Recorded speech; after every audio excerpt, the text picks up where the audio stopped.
According to Dr. Judith Joseph, those with chronic sleep issues are at a much higher risk for a multitude of physical health problems. So it's important to understand when trouble falling asleep actually becomes a disorder. You'll learn that and more in this episode. Dr. Joseph, what is a sleep disorder? That's a good question. Many of us have experienced poor sleep at some point in our lives, but a sleep disorder comes about when the sleep becomes a persistent problem to the point where it impairs your ability to function. And so if you are persistently not getting enough sleep and you're falling asleep on the job, or you're not getting things done, or you're just too fatigued to even have fun socially or get out there and do your normal activities, that by definition is a sleep disorder. Now there are about over 80 sleep disorders out there. All right, and we'll go through each one of them one by one. I'm kidding. We don't need to go through 80. Are you kidding? All right, so there's 80 of them. That's a lot. But the most common is insomnia. So insomnia occurs when there's a problem falling asleep, staying asleep, or waking up too early. And it can be pretty persistent in people who travel a lot, who have jet lag, because their inner clocks can't regulate. However, insomnia is very common with a lot of mental health conditions like depression. About half of teens with depression suffer from insomnia. That's where a they lot. can't sleep. Where they cannot sleep, where they have difficulty falling asleep or waking up too early or waking up in the middle of the night. But and with depression, you can also oversleep, correct? Correct. That's what I do. Yeah. If I'm in the midst of my depression, I'll sleep 18 hours and not even blink. And you're not necessarily getting restful sleep. Yeah. Okay, so with all of these sleep disorders, this does not include the person who goes, yeah, it takes me like 45 minutes to fall asleep at night. That's not a sleep disorder. No, okay. What is the difference between a sleep disorder and just being sleep deprived? So when you're in a constant state of not getting sleep, a constant state of insomnia, eventually you develop sleep deprivation, where your brain doesn't fully recover because it's always charged. When you sleep, you're supposed to pretty much shut down, not entirely, because then you wouldn't live, but you're supposed to down-regulate your systems. You're supposed to conserve energy. However, if you have persistent insomnia, your brain does not recuperate. So it goes into a state of constant exhaustion, and then you're sleep deprived. And that's when all of these attentional issues occur, and the lack of ability to finish your work, and this decrease in function. So because your brain needs that restorative period, if it doesn't get it, then you're not functioning at full capacity. But why then, if the brain is sleep deprived, why wouldn't it sleep? That's a good question. So when your brain is on overdrive, it sends chemicals to the rest of your body. The adrenaline surges in your body go up. So that puts your body into a constant state of fight or flight.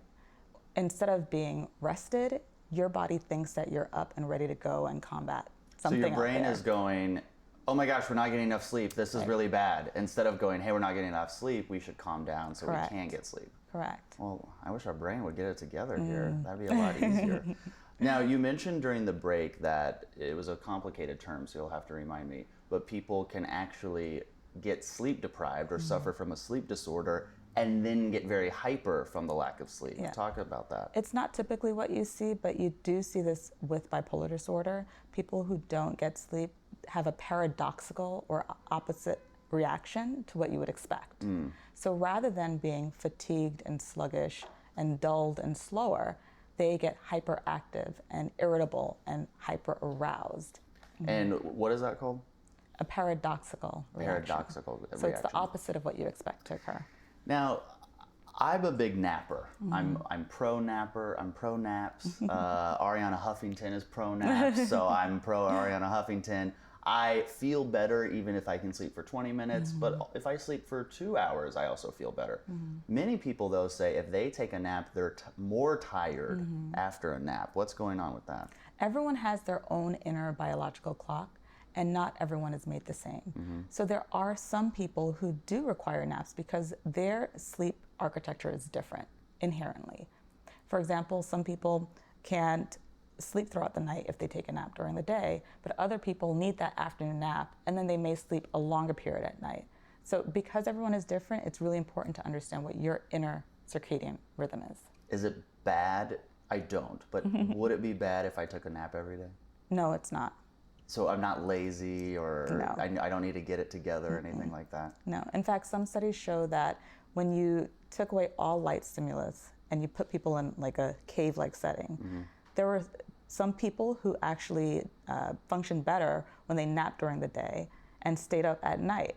So because everyone is unique and different, you've got to figure out what works for you. You mentioned insomnia. We mentioned the paradoxical reaction to sleep deprivation. Are there any notable other sleep disorders that you think our viewers should know about? I think that one of the things that I commonly see in my pediatric practice is sleep apnea. That's something you think of an older person having, someone who's a bit heavier set. However, pediatric patients can have enlarged tonsils that get in the way of their breathing at night. And so they may appear drowsy or sleepy at school. They may appear to be inattentive. And some teachers will even say, oh, I think they have ADHD, when it turns out they have sleep apnea. And so as a parent, how would you go about finding out if your child has sleep apnea? You got to ask questions. And that's to the teachers. To the teachers, okay. Are they falling asleep in every period? Is it just one period? And you've got to talk to your kids. What's happening at night? Because you look really tired. You have the shiners under your eyes. Are you having a hard time falling asleep? Do you remember waking up at night? You can even go into the bedroom and listen, because sleep apnea, one of the hallmarks is snoring.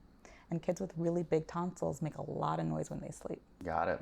What types of demographics or segments of the population suffer from sleep disorders the most? So typically sleep disorders happen in people who are older, 65 and older, and that has to do with their physical health.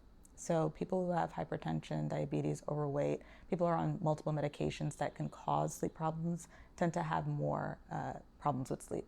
However, in my practice, I would say of the children I treat, about 70% of them report sleep problems. Out of the children you treat? Correct, 70%.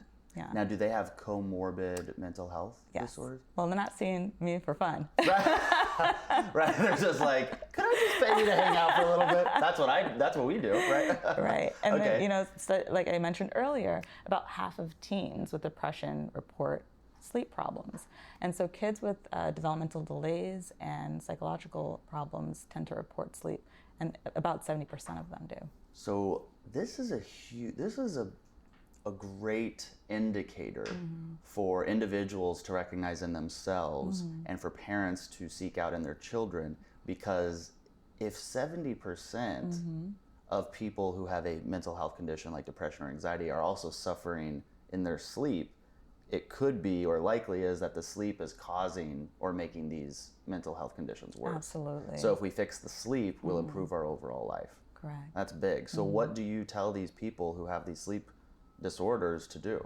So I think that it's empowering when they feel like they can track things and understand things better, because I'm not with them in their bedroom at night. Right. So they're the ones that I rely on. And I encourage parents and kids to keep a sleep diary. That way they track how many hours of sleep they're getting every night, what helps them to relax at nighttime, what makes them anxious. And also, it just helps me to know if my treatment is working, because based on the changes in the sleep diary report, I know if a method is helping or not. Yeah. Well, as you mentioned in our introduction episode, sleep and anxiety, or sleep disorders and anxiety, are often correlated. So in our next episode, we're going to explain what anxiety is and how it can cause a sleep disorder with Dr. Joseph.